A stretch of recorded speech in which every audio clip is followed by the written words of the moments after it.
Always remember, the opinion you follow should be your own. Just consider the things stated here to be a second opinion from a complete stranger online.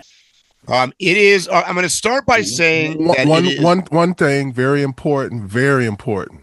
Spoiler alert, spoiler alert. We are not going to attempt to save you from anything. If you watch this, you're going to know everything about this movie, but I think you'll still want to watch it.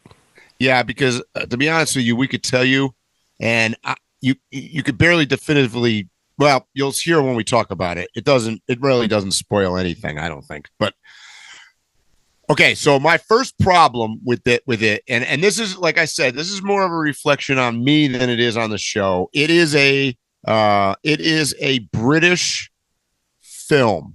Okay, mm-hmm. So, and I struggled. And I'm not going to lie to you. I struggled with the fact that it was a British show, and what I mean by that is, first of all, they were really heavy accented, sort of Liverpoolish accents, and there were parts of it. Maybe it was because it's me and I was just tired and I've been taking so many Spanish classes, but there were times that I was struggling to understand what the hell they were saying. I'm not going to lie to you. Phil's looking at me like this is definitely a mic problem. So that made it. I don't want to say it made it less enjoyable, but it made it a little bit more difficult for me to follow, because but not only is there an accent, but there also is call it colloquialisms or sayings or things that, the dialogue, just like you would if you were watching any other British show, which, by the way, having traveled to United Kingdom and England and various places many, many times in my life, I would not be the guy that you would expect to say I didn't understand what they were saying, but I am. So I did struggle with that. So Phil's looking at me crazy. You didn't have any challenge with that, I'm guessing, Phil. It may be because I'm more acclimated. I've been watching British stuff all the way since back in black and white on PBS. I forget the name of the one. Oh, I mean, I watched all the Monty Pythons. I've watched I've watched tons of Doctor Who. I mean, I've watched lots of British stuff, so it's not like I haven't. Yeah, I think I'm just. I think I'm a little more acclimated to the voices. Like I recognize some of the, like you probably didn't know what nonsense were or something like that. No, I get a lot of the. Let's be clear here. They were not speaking Queen's English though. This was a heavily accented sort of Liverpool accent. Like if you travel around England, the accents are between London and Birmingham and Liverpool and Southampton are very different. And I'm probably going to get in trouble for saying this, but it's the truth. You can also kind of tell people where they're from. I don't mean like what neighborhood but how you grew up. Sure. And things like that. Yes. And these were the accents of commoners, in my opinion. The average. Absolutely. And that, by the way, that's somewhat critical to understanding this series, is that these are commoners. These are just regular Joe family. So anyways, so let's not, I won't belabor the point of the accent thing. That was one thing that I just wanted to mention off the top. So briefly give just what did we watch? What is it that we watched? So it's a show about, in a nutshell, it is a teenage boy, 13 years old, I believe, that was arrested and charged with murdering a equal young girl of about the same age in a school. And it was I don't want to get ahead of myself here. It was interesting. So it's a 4-part series. So the first episode is when he gets arrested, is day 1. The second episode is, I want to say, 2 weeks after. It happens, maybe 13 days, I think, or something, 2 weeks after the initial arrest. The third episode is about, I don't know, 4, 5 months later, maybe. And then the final episode, the fourth episode, is about a year, slightly over a year after he gets arrested. So the second episode is 3 days after. Yep. The third episode is, which one was that? Is that the interview? Yep. That's like months after. Yeah, months after. The last one is exactly 13 months. 13 months, exactly. So, and the reason, by the way, that we're explaining this to you here is that it's so what I loved about this series is that it is shot in one take. Each episode is shot in one take, meaning that from second number one, the camera starts recording, and it is a one take, no edits, no camera changes, no camera angle changes. Absolutely fascinating. This is not the first time this has been done. But it's not been done very often. But it's definitely an artistic style. So you got to understand that means two things. One, it tends to be have a feeling of chaos, a little bit chaotic, and two, it's minute to minute. So you got to understand. So this series, it was 4 hours long, covered exactly 4 hours of time. So episode one that happens when he gets arrested is 1 hour from the time they show up to arrest him to the end of that episode is 1 hour, 60 minutes exactly. So that makes it super interesting. So basically, what begins as a murder investigation, it expands to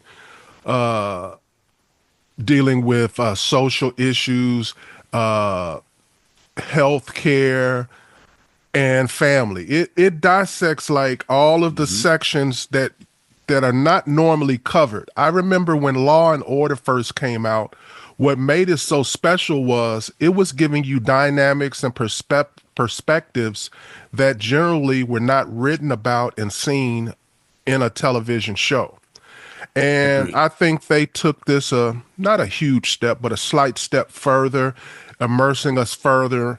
And the thing that stuck out to me, especially in the first episode, again, spoiler alerts, spoiler alerts, spoiler alerts. What stuck out to me in the first episode is I don't know anything about what happens when a child is arrested. And everything they showed you may be absolutely, completely wrong.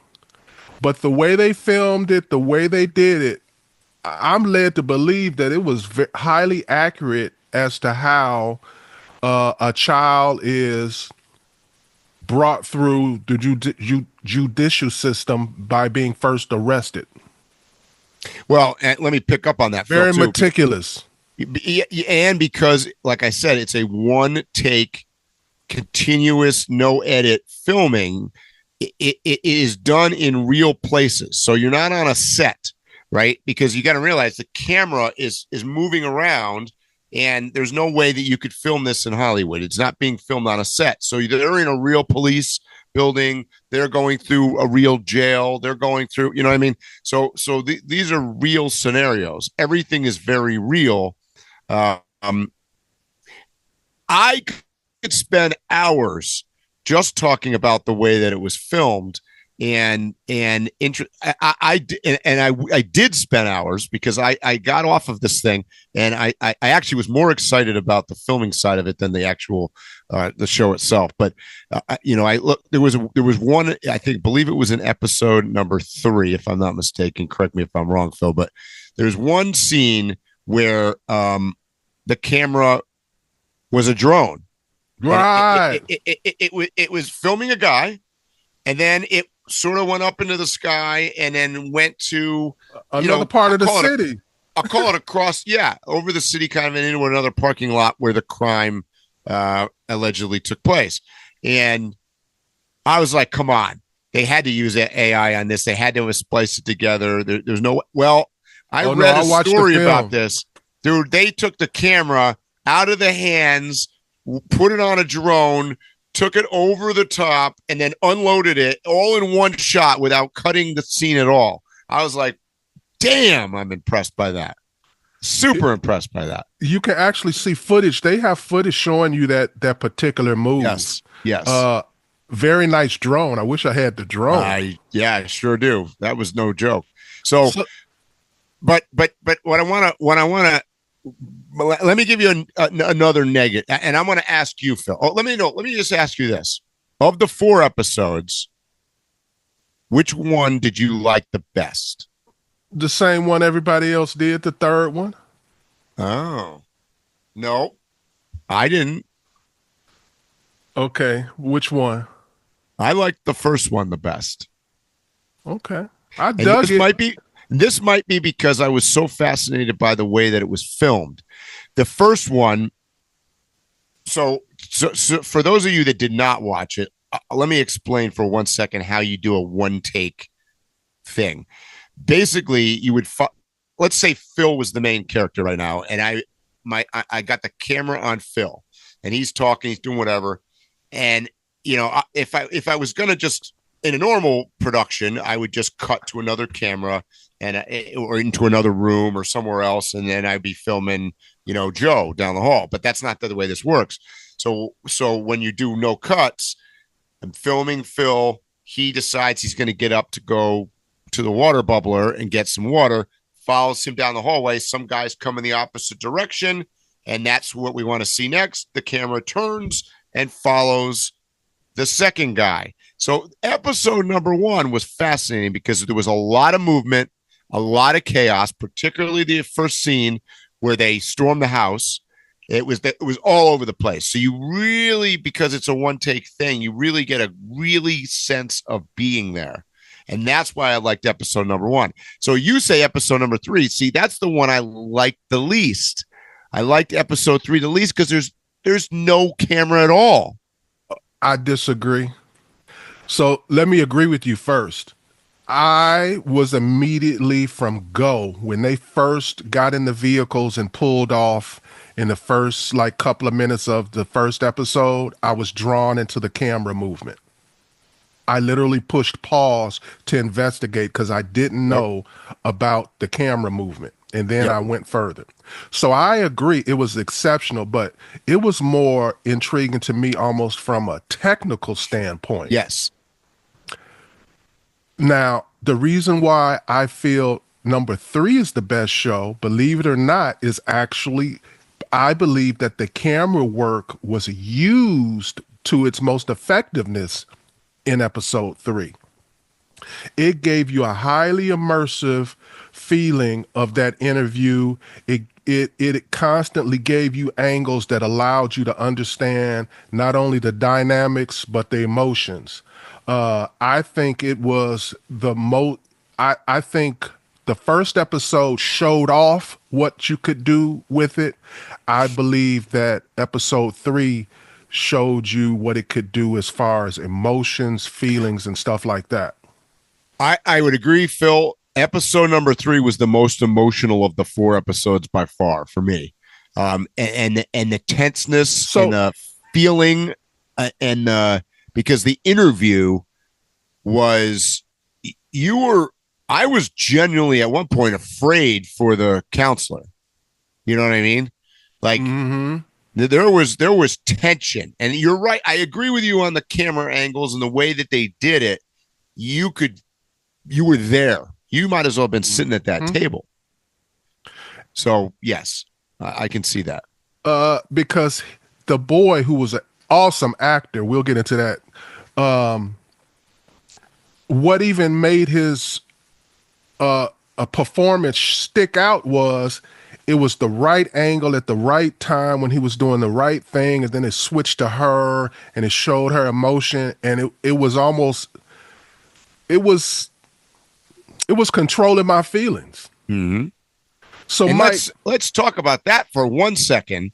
The acting in this show, remember, this is one take, no retakes, the acting is phenomenal on the part of everybody. There's no question about that. Well, let me say what I got to say about that then. I feel sorry for that little boy that he gave that performance on a television series. Because if that had been done in a movie, he's a shoo-in for an Oscar. Yep. That was an Oscar-winning performance, in my opinion, and a lot of others. And let me also say this. If you look at the cast of characters for this series, you will notice something very unusual. And I know this is also a spoiler alert, but that boy that Phil's talking about is not even in episode 4. He is not even in episode 4. And by the way, if you look at the total cast of this series, I'm not sure any of them are in all of the episodes. I could be wrong on that, but I don't think anybody appears in all of the episodes. That is correct. Yeah. I want to go a step further about the acting, Mike, because people all the time say, hey, there was some great acting in this show. I'm going as far as to say everybody, the extras, just random kids running down the hall, janitors, anybody that was on screen did a A+ job. They must have really felt like, hey, I'm in the big leagues. I better not mess this up, because everybody really shined, in my opinion. And that was, to go back to what I liked, the episode 1 the best. Think about how many people were in episode 1, how much movement there was. And you can't, one guy screws up that scene, game over. Right? I mean, because there's no retake. Like, it's just one camera, continuous. Everybody had to be on. Mike, you got to watch the Netflix how-tos on this, where they show the actual filming and stuff, and they show each episode. And like some of those episodes, they filmed it twice a day for a whole week, and they didn't get it until the last shot on the last day. Because but my point is that it had to be continuous. Like, it had to be a one take. So let's break down episode by episode. So the first episode, Mike, was the arrest interrogation. What stood out to you beyond the cinematography that you love so much? Was it just the visual for you? No. I think the first episode conveyed chaos, right? And it meant to convey chaos. So it was very chaotic scene where they storm this house. You immediately get the picture that, like, okay, this is what was interesting, because they storm a house. These are like regular Joes. Okay. The dad's a plumber. The mom's a housewife. The kid that is the accused has a slightly older sister. They're normal people, though, in a normal blue collar working class neighborhood. And they did such a good job of it. Like, they were all like, what is going on? They did set you up in episode 1, in my opinion, where we legitimately did not know whether or not the kid did it or not. Right. And that's, Mike, that's one of the reasons why this is such an excellent movie to me, because they did not rely on that. A lot of movies rely on trying to give you these stupid little tricks to keep you not believing this person did it or they did do it. Right. They didn't have no problem with, at the end of the show, letting you know, hey, he did it. And it's clear cut that he did it. This is so well written. We don't have to rely on that. Right. This wasn't a who done it. This was a why done it. Yes. Agreed. Yep.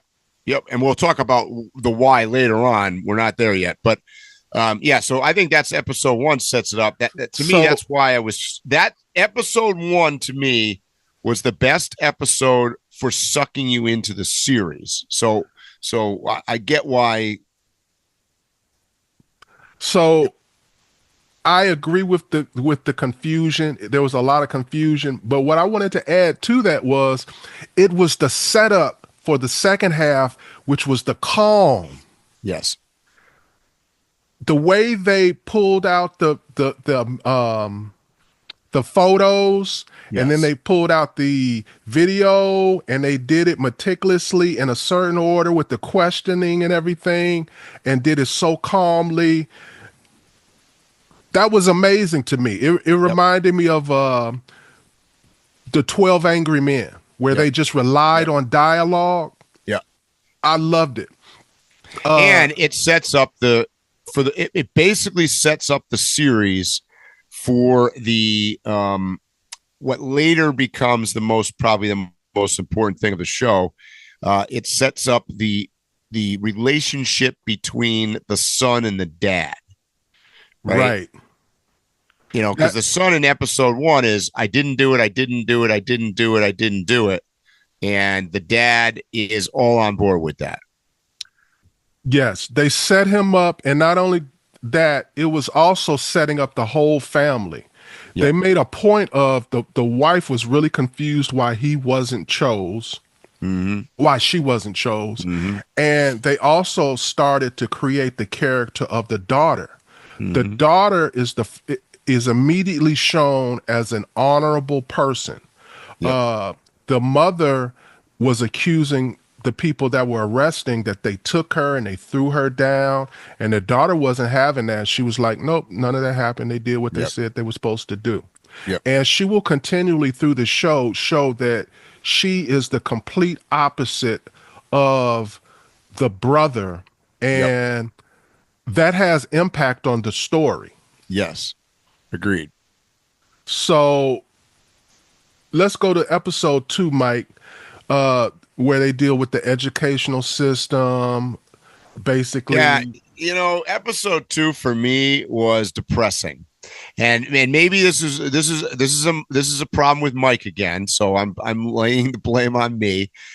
So first it was the accents, and then I noticed in episode 2 my struggle was I go, God damn, is this how it really is? Because I don't know about you, Phil, but I was so depressed in this school. Like, you know, the kids were mean. They were, it was like, it was like, did this school remind you of a prison? It reminded me of a prison. So I just had an epiphany. You don't have any kids, and if you did, they weren't recent. Nope. Anybody around my age or younger who has children is going to totally relate to everything in here, because this is the current educational system. I've told you a million times, I literally had to move to another state. The reason why we live here is because where I was living, the school system was so horrible. What you saw was the British version, but it's congruent with what's going on here in America. Super depressing. They showed the teacher coming in late, and when he came in, he was anxious to start a video, and the kids were anxious to start a video. They did not want to interact, really. Right. When they cornered him, he was like, somebody needs to have some sympathy for me dealing with these kids. So it's like the kids are messed up, the teachers are messed up, the educational system is messed up, the parents are relying on the educational system to parent their kids. Yep. And it's when they introduce to you sort of for the first time the social media factor and the way that the kids are interacting with each other, and you start getting the conflict, if you will, which obviously in this case led to a murder, but you start seeing the conflicts in the school between not only just, I'll give it a couple levels, just kids in general, but kids and the teachers, kids and the parents, and you get a sex conflict here between males and females too. Right. And I witnessed this. You know, my daughter will be 25 this year. I've experienced everything that they're showing in this in some way. Boys in the past 20 years, Mike, if you're not aware, they have been pretty much a second class citizen in the educational system. You literally sit in a room and you could get an A and the girl gets a B, and everything is geared towards supporting the girl with the B and making her feel good about her B, and they ignore that you got an A. And if you didn't get an A, nobody's there to support you for it. Mm-hmm. And you see that all along throughout the educational system. There is a strong support system, and me and parents like me are at fault for this. We had daughters that we wanted to have an equal opportunity, and we went overboard with it. We went overboard with the support of our daughters to the detriment of the boys, and there's become a deficit in support of boys, not only through the educational system, but entertainment. I mean, well, emotionally too. I mean, that this film addressed that. So I need you to understand something. And I know that you understand symbolism. I know you understand subliminal. I know you understand propaganda. But what has happened, think about a kid that is 30 years old all the way down and younger. All his life, every time he watches a comedy, whether it's on Nickelodeon or ABC, what is the boy character's intelligence usually? Less. It's lesser than the daughter. The daughter is usually a straight A student. She does everything right. The boy is stupid. He ain't just like dumber or lesser than his sister. He's usually a bumbling idiot. You could just randomly take 10 comedies and the boy is always stupid. When you look at the archetype of parents, the mother can figure everything out after the bumbling father has done everything. And that used to be definitely saw that in this show. And that's my point, is that's what this second episode was about. Yes. That these boys are growing up where they're being told they're lesser than in every place. And then you've got this new social media thing. They even mentioned it, like Andrew Tate and others, who are going all the way beyond what's needed as far as support. They are the polar opposite, where they are the true definition of misogynist. You know, I hear people use the word misogyny all the time, and almost always it's being used incorrectly. Some of these guys are truly, they hate women. And if you have no support on this side, and then somebody's giving you support, and you're a child with a weak mind, you're going to go for that support, whether it's good support or not, whether it's Andrew Tate or joining a gang or something like that. That's what's happened always. No support. I get it from whoever, and whoever is usually bad. Yep. I want to give you something that I picked up. A study published on Date Psychology found that a significant portion of young men in the 18 to 25 age group reported never having approached a woman for a date in person. And I'm mentioning this to magnify where he mentioned about the 80-20, because 80-20 meant exactly what he said, but that 80-20 rule is all throughout the male-female interactions. Yeah. No, I don't want to mention that because that's in the interview. And it also touched on the Me Too movement. They were basically showing how there's a frustration amongst boys, maybe even men, where I've been basically bridled by society in my masculinity through this Me Too movement. I can't even act normal because there's numerous situations where a woman just don't like that you're masculine, and she will use rules, regulations, laws, situations to destroy you. I can think of one that we saw where it's a company that's predominantly owned and run by women, and a guy had a misstep. He really did. It was a true misstep. He did wrong. So I'm not denying that. But it wasn't of the magnitude that it was made into. It was only made to that magnitude because it was done toward a woman. And they didn't just let him go. They drug him through the mud. They squeezed an apology out of him. And once they got the apology out of him, they flicked him away and they tried to ruin him. And you know who I'm talking about. Yep. And I've seen that type of thing happen in the workplace. I've seen that happen I've just seen people at a dinner table or at a gathering, and it's men and women arguing, and women will use that Me Too dynamic to bridle the men. So it's a frustrating thing that when you have interactions male to male, well, if I don't like what you say, I'll slap the shit out of you, and you know it. And so that's the bridle, but I have to just follow some rule or regulation. And men have like this understanding. I know that any interaction with another male could possibly end in death. And it's frustrating to have little women walking around feeling like they can do twice as much as a man to you, and you can't do nothing. It's like having a pit bull and you bring a mouse into the house and he's supposed to not do nothing to it. Yep.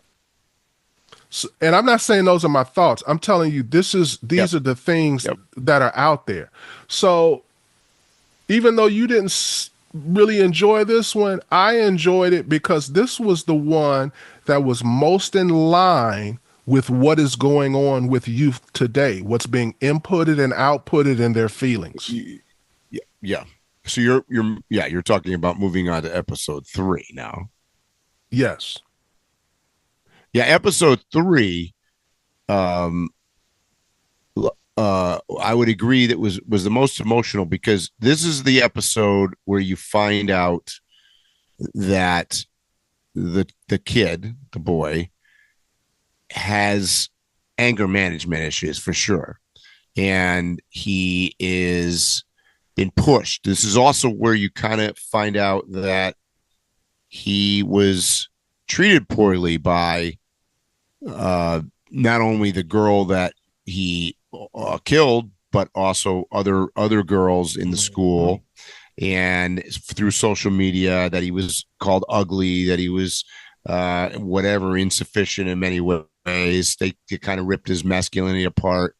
And the counselor, the psychologist that was interviewing him to report to the court, was pulling all this out, and he was becoming increasingly more agitated as episode 3 went on, and had a multitude of outbursts at the counselor.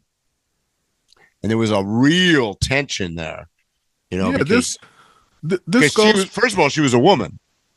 I was about to say, this goes back to everything that I just said. So he has this distorted idea of masculinity already in his mind, and he's literally insulted that this woman is questioning him. Yeah, for sure.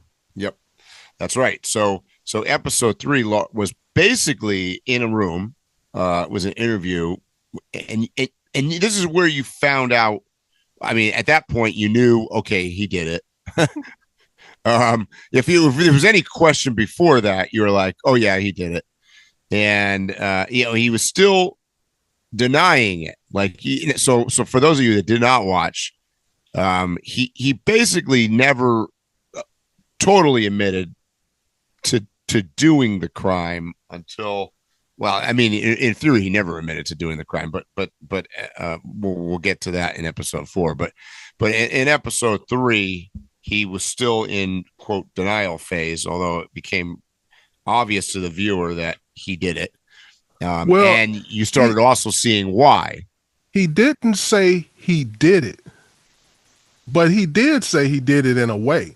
Yes. Because he said basically, I could have touched her and done anything I wanted to her.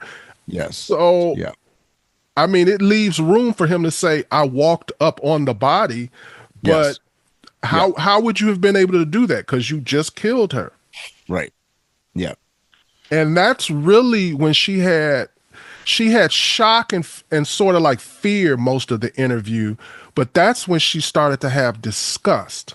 Yes. Because he felt that there was some kind of honor. He felt like there should be some kind of understanding in his reasoning and logic for doing what he did. And I guess that's what makes you crazy. He actually really felt like there was something valid about what he was saying, and it was really disgusting. Yep. And he delivered it. You felt like he was that kid. Yeah, exactly. And she did a great job of acting as well, because she legit looked petrified. And that's what I'm saying about these A-level performances, because I can see a lot of people having that job and they would have been a lot more demonstrative in their reactions and stuff. She acted like an actual professional trying to do their job and not reveal their emotion. Yes. But show the audience that she's having that moment. Yep. So, yeah. It was amazing. Yep. I believe that her and him, she's going to get a supporting nod and he's going to get a leading nod for everything that it qualifies for. And I think he's gonna rack up. That little boy is gonna rack up. I hope this is not the crescendo already of his career. Right. Yeah. So let's go on to what I thought was an interesting episode. Are we going on to episode 4? I just wanted to mention some of the things that were revealed, like the message of the whole thing is that the youth today, they have many identity crisis, and we're talking more about males. But there's a big thing going on. We've been discussing it when we talk about politics. The youth today have these identity crises, and defining masculinity has been one of the biggest ones now. That's like at the top of the heap. Yeah. And it's often butting heads with society, telling you what you feel naturally. They're telling you it's toxic. Yep. And we've talked about this even when we were talking about politics and the bro culture. And we talked about, with podcasts, listen to Joe Rogan and who's tuning into that, and the juxtaposition between, say, the feminism movement and the males. And then you saw even during this election with Kamala Harris and the angst involved with this, and there's so this, and then Phil, you and I have talked about social media at great length, and a lot of this comes from our society today, because you can find out information super quick. You can do major damage to somebody psychologically through words. And what is social media? You can convey words really easily and really quickly. And this gets to, did you catch on to what was the final straw? What was the one singular thing that made him do it? I thought it was It was the Instagram post calling him but it wasn't just the post, it was calling him an incel. Yes. Yeah. So I'm an old man, but from my understanding, that's the top. That's worse than a woman calling you a bitch. Right. Yeah. That's supposed to be the worst thing for these young people now. And Yep. Do you know what an incel is? Because I had no idea. Yeah, I mean, I'm waiting for you to read the definition, because I know you got it up on your computer. Absolutely. A heterosexual man, incel, is defined as a heterosexual man who blames women and society for their lack of romantic success. So instead of them taking on the weight that maybe I'm unattractive, or maybe I don't have the gift of gab, or maybe I have a micro penis, whatever it is. Right. They look, and that's a thing that goes beyond this. most people look for an excuse. Most people are not accountable. Okay. So this leads very good into episode 4, because I think episode 4 brings it to, so if you think about it, 1 is chaotic. It sets up the the whether he did it or not. Episode 2 was more focused on the reasons behind what goes on, like you said, in the school system, in the society thing. Episode 3 is pulling it out of his mind. Where is he? Why did he do this? How does the social media, how does the basically abuse of young boys, I guess you could call it. Episode 4 brings you into the family side of it, right? Because episode 4 was all about the parents. So as I mentioned at the top of the show, the boy is not even in episode 4. So episode 4 is almost entirely focused on the 2 parents, the mom and dad, and the sister. And once again, remembering it's a one take, continuous filming. It starts in the morning. They take a trip to, I'll call it Home Depot.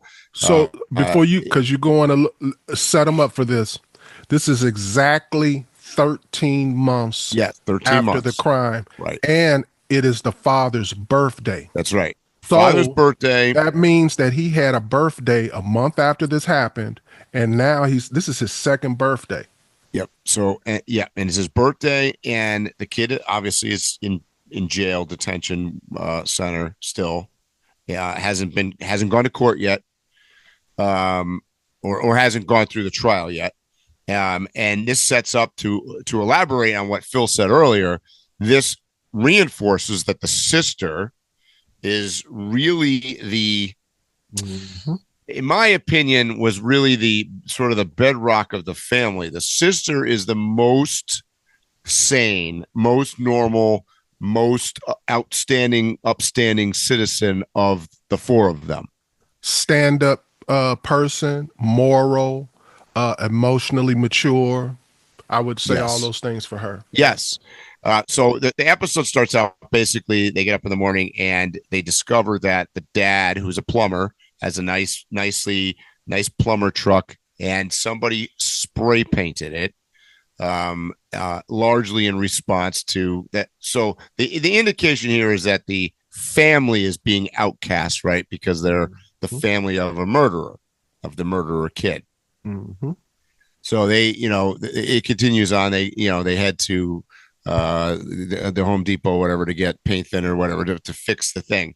And here, to me, this was a very critical episode because, I'm just going to tell you how I took it, Phil, and you can correct me or see if you saw it differently. But this is where I find out that some of what the kid got came from the dad.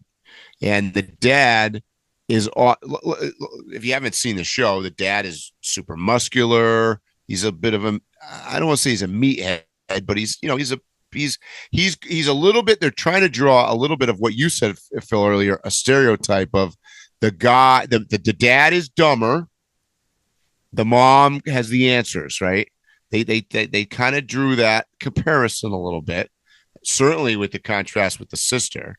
They subtly made the point in the beginning. She was in the first episode, her questioning why he would choose the father in such a father. And That's then right. she then they even have the dialogue where he basically is saying, I should have had you go in and be his support. You are the smart one. So they are definitely creating that scenario.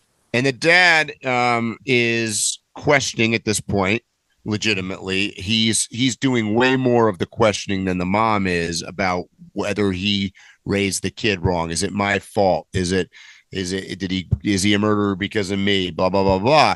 And I think in the beginning of the episode, you feel like, yeah, maybe not, maybe. But then as it progresses and you go and they get the paint, and then he throws the paint thinner and then he has the emotional outburst of the dad very closely, to me, correlates with the child, with the son. So you can see that the son got some of the genes from the dad. There's no question.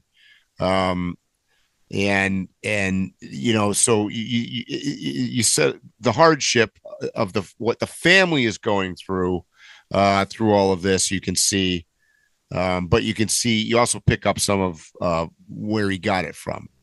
That's the way I saw it, Phil. The father was, in my opinion, like a typical father.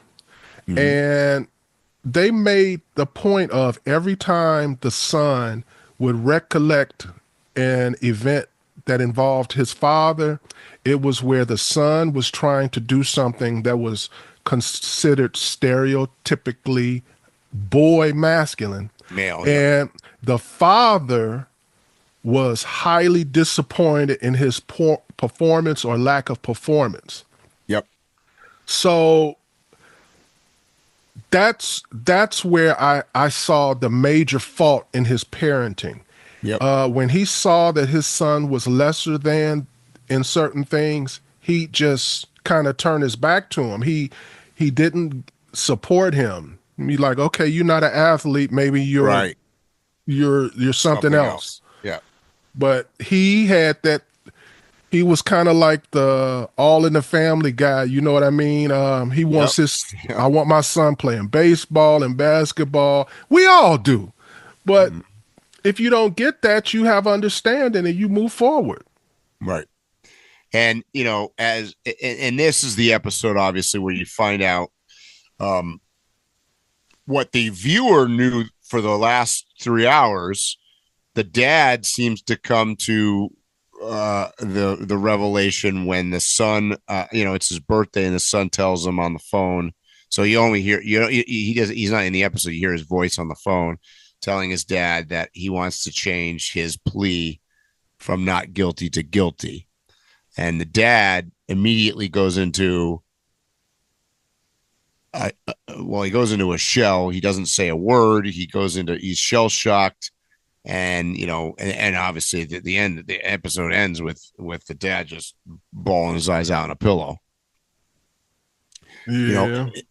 And it's, to me, there was some imagery with that because I feel like they're showing us even more clearly that the daughter was more mature than the parents. She's the one brought them back together. She was the one that had sense enough. Wherever we go, we're going to be ostracized. Might as well stay right here. Right. That's and right. She was, even when he called, they were acting funny the whole time while the son was on the call. She was the only one who looked like she was like hurt and had true emotions. Yep. And what made that so resounding was they were definitely trying to make the point. This boy is crazy. He's homicidal, but it has nothing to do with that he grew up in. They weren't beating him. They weren't sexually molesting him. He grew up very typical. Yes, exactly. Very, very normal. There was no extenuating circumstances. They were very careful to show you there was not some kind of background extenuating circumstances from the past. So, Mike, if you have to grade this, I didn't watch it. We're just sitting there waiting for our oil to get changed, and this comes up. Are you recommending this to me? And what would be your brief explanation to me? Well, I would highly recommend watching it if you guys haven't watched it for two reasons. One, if you are at all like I am, any kind of a film or recording buff, the way that they film this is amazing. So that's the first thing. That's from a technical, forget about the story.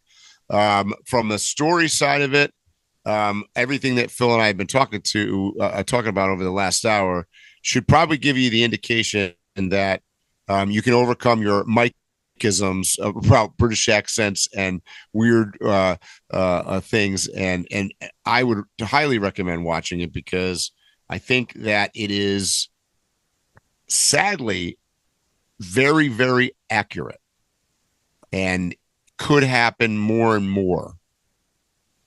not less and less. Our society is going more in the direction of creating this kind of problem and not so much the other direction. That's my opinion. Well, I highly recommend it. I feel like no matter who you are, what your station is in life, there are going to be a multitude of things for you to grab a hold of and relate to. And I mentioned this last week. Most of our movies that are considered modern and up to date, all they really do is take an old story and then they'll have them text and put the little bubbles up there of the text messages or something like that. There's really not too many modern movies that are like current and relevant in every way. Right. This was a current, relevant movie to what's happening right this second. Yep. So that was the pull for me. Mm-hmm. Is like, oh, somebody actually took the time to really actually write something, because it's usually just retreads. Even some of my favorite directors and cinematographers, the things that they do, it's just a retread if you watch enough movies. Yep. This was something new for your eyes and for your ears. And if that's something alone that intrigues you, you're going to love this movie. I agree. So you never know what you're going to get here on this podcast, because, we took a week of just talking about one series, and we told you to watch it before. So if you listen to us, you give us some feedback as to whether you agree with us, our assessment of this or not, and throw out your assessment and ideas. And if you have not watched it, I recommend watching it and then sending us what you feel about it, and we'll see if you come to the same conclusions that we do. And if you haven't watched the movie yet, even though this was spoiler laden, I promise you we have not ruined the show for you. Not at all. No, not really. Yeah, we knew about that much when we started watching it, to be honest. Well, you don't know anything that is going to ruin it for you. I agree. All right, you got anything else to say, Mike? No. All right, guys, we'll be back to our regularly scheduled programming, I think, next week. I hope you enjoyed this. I'm looking forward to hearing what you guys to say. Stay safe, tread lightly, and hopefully we'll see you here or on the trail soon. You have been listening to Waypoint Overland's Random Waypoints. Like, subscribe, and stay tuned for more.